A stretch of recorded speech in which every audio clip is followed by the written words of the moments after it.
घने जंगल में एक छोटा सा जलाशय था। उसमें एक मेंढक रहा करता था। उसे एक दोस्त की तलाश थी। एक दिन उसी जलाशय के पास के एक पेड़ के नीचे से चूहा निकला। चूहे ने मेंढक को दुखी देखकर उससे पूछा, दोस्त क्या बात है, तुम बहुत उदास लग रहे हो। मेंढक ने कहा, मेरा कोई दोस्त नहीं है जिससे मैं ढेर सारी बातें कर सकूं। अपना सुख दुख बताओ। इतना सुनते ही चूहे ने उछलते हुए जवाब दिया, अरे आज से तुम मुझे अपना दोस्त समझो, मैं तुम्हारे साथ हर वक्त रहूंगा। इतना सुनते ही मेंढक बेहद खुश हुआ। दोस्ती होते ही दोनों घंटों एक दूसरे से बातें करने लगे।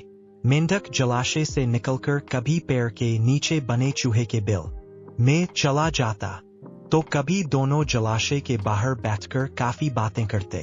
दोनों के बीच की दोस्ती दिनों दिन काफी गहरी होती गई। चूहा और मेंढक अपने मन की बात अक्सर एक दूसरे से साझा करते थे।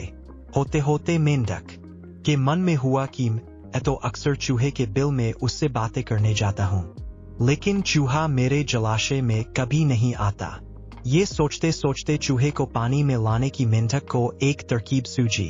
चालाक मेंढक ने चूहे से कहा, दोस्त हमारी मित्रता बहुत गहरी हो गई है, अब हमें कुछ ऐसा करना चाहिए जिससे एक दूसरों की याद आते ही हमें आभास हो जाए। चूहे ने हामी भरते हुए कहा, हाँ जरूर, लेकिन हम ऐसा करेंगे क्या?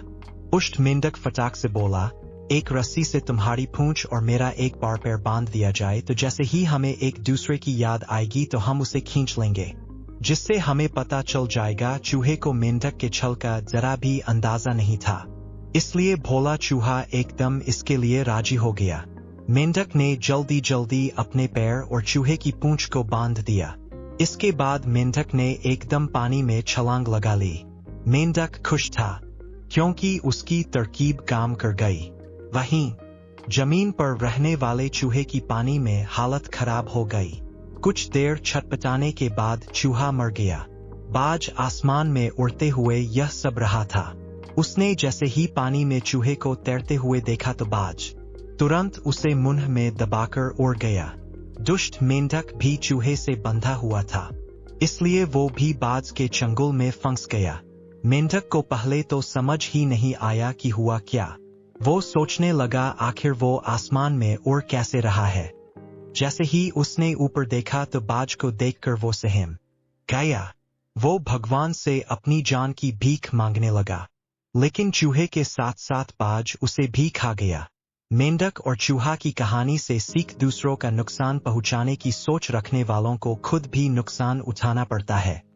जो जैसा करता है वो वैसा ही भरता है। इसलिए बच्चों, दुष्ट लोगों से दोस्ती नहीं करनी चाहिए और हर किसी की हाँ में हाँ नहीं मिलानी चाहिए, बल्कि अपनी बुद्धि का भी प्रयोग करना चाहिए।